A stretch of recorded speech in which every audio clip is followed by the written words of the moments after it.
there's a trouble with truth. And tonight, that's what I'm going to talk to you about.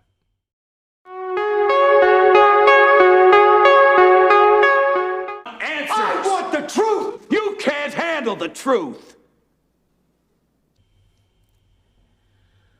So I've seen recently on social media a number of posts related to COVID-19, the pandemic, and there's something I've noticed. There is a lot of conspiracy, there is a lot of scaremongering, there is a lot of blame, there is division. As with everything, there is always a divide, two sides to every coin. The trouble is, neither side knoweth the other's telling the whole truth, the facts. Because we don't know. In the pandemic, we're living in an unexplored territory. We're living in a developing world. Something new has been on the horizon. Something that we haven't faced before, not in our lifetimes. When something disrupts the way of life that we've become so accustomed to, that's when we go into uproar. That's when the defense mechanisms kick in and we start kicking off. Because we don't like what's happening. We don't like the fact that this virus that we can't see, that we can't touch, we don't like that it's disrupting our lives as much as it is.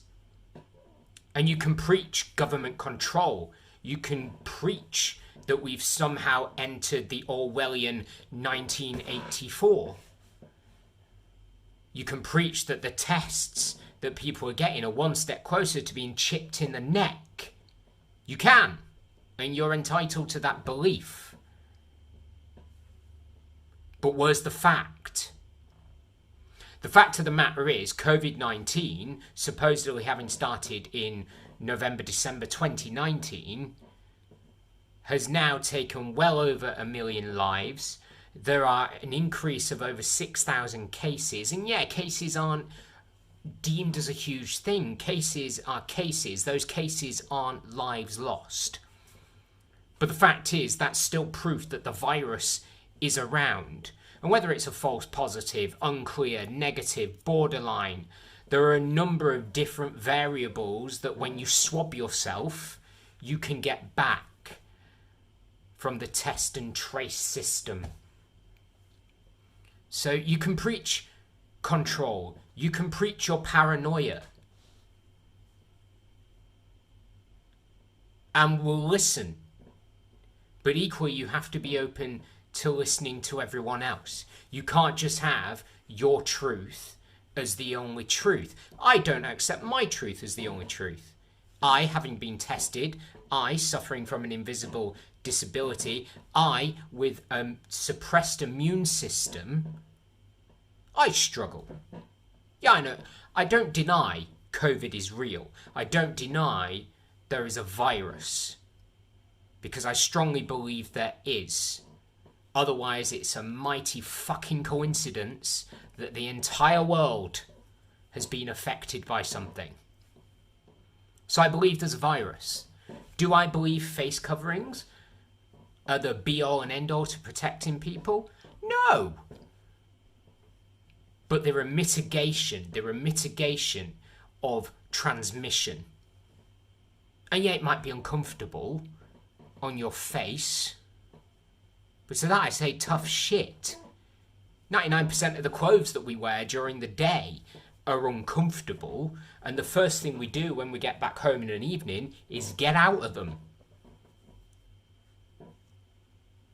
So all we're asking you to do with a face covering is wear it, deal with it, get rid of it, when you're in an environment where you don't have to worry about it. Or maybe you don't worry about it. Maybe you don't worry about other people. Maybe you don't worry about transmitting the virus. Maybe you're that percentage that is completely free of COVID and will never get it. Who knows? I might be. I don't know. All I know is my illness puts me at no greater risk than anyone else. The medication I'm taking increases my chances ever so slightly. I've been tested. I had a home test last month just to make sure. The problem is, we all have our own truths. We all have our own beliefs. And as I say, that's fine. That's called freedom of choice. But everyone has the right to feel well. Everyone has the right to live a healthy life. If people want to do that by wearing a face covering, by accepting lockdowns, be that local or national, so be it. That's how it has to be. We have to have that willingness to accept other people's views. We have to have that willingness to accept that there will be a divide in the country. But at the end of the day, we've all got to start being compassionate and start singing from a very similar hymn sheet, even if the fundamental truths lie on different sides. Because we've all just got to help. We've all just got to help. It's as simple as that. And this isn't coming from any bullshit media. This isn't coming from Facebook, which has suddenly become the truth.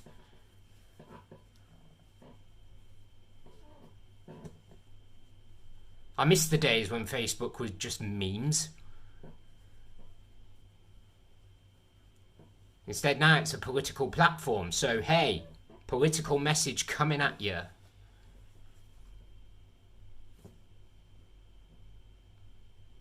What we tend to get wrapped up in when we have these beliefs that something is wrong, that we're being swayed in a direction, that a conspiracy surrounds everything, that we are not getting the whole truth.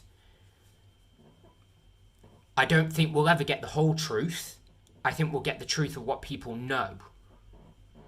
And we've got to accept that.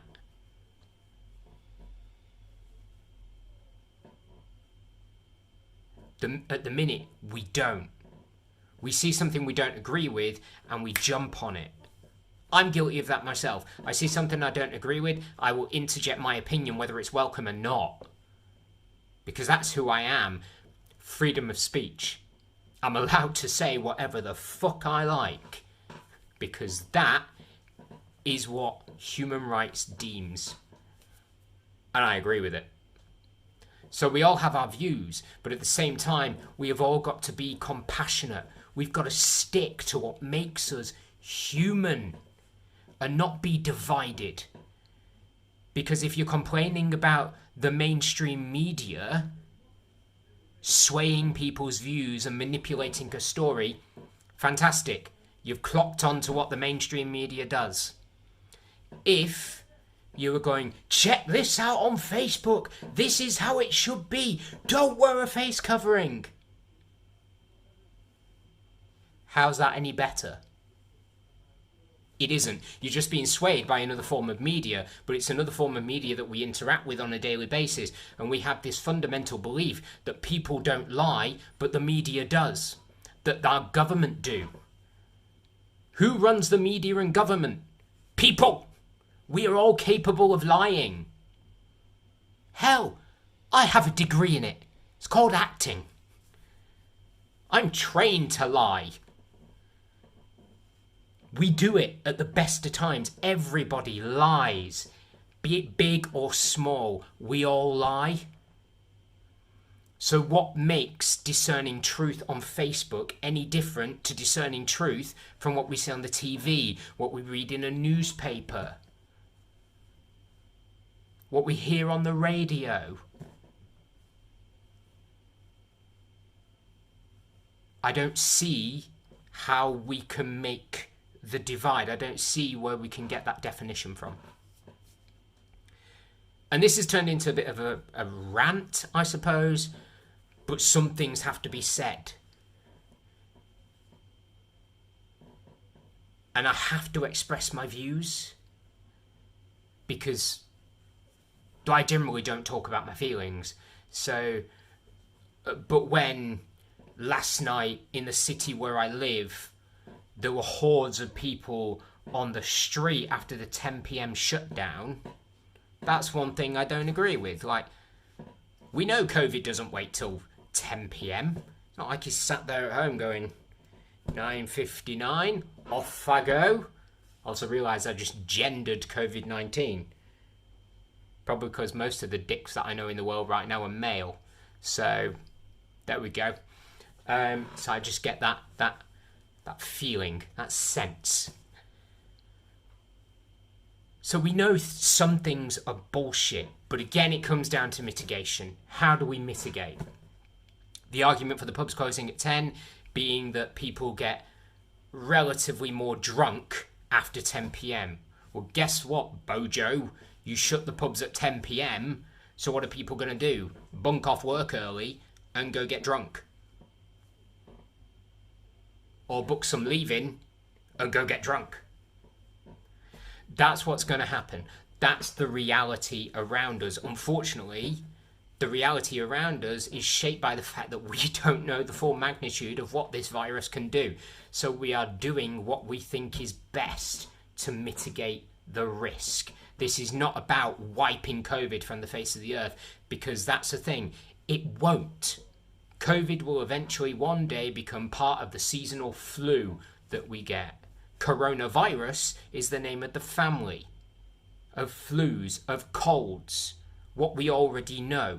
COVID-19, a branch of that, will come into the family. So far, it's like the black sheep of the family. Even the common cold and the influenza virus are just kind of like, I'm not too sure about you. Wait and see. And then come back to us in about a year. That's what it's going to be.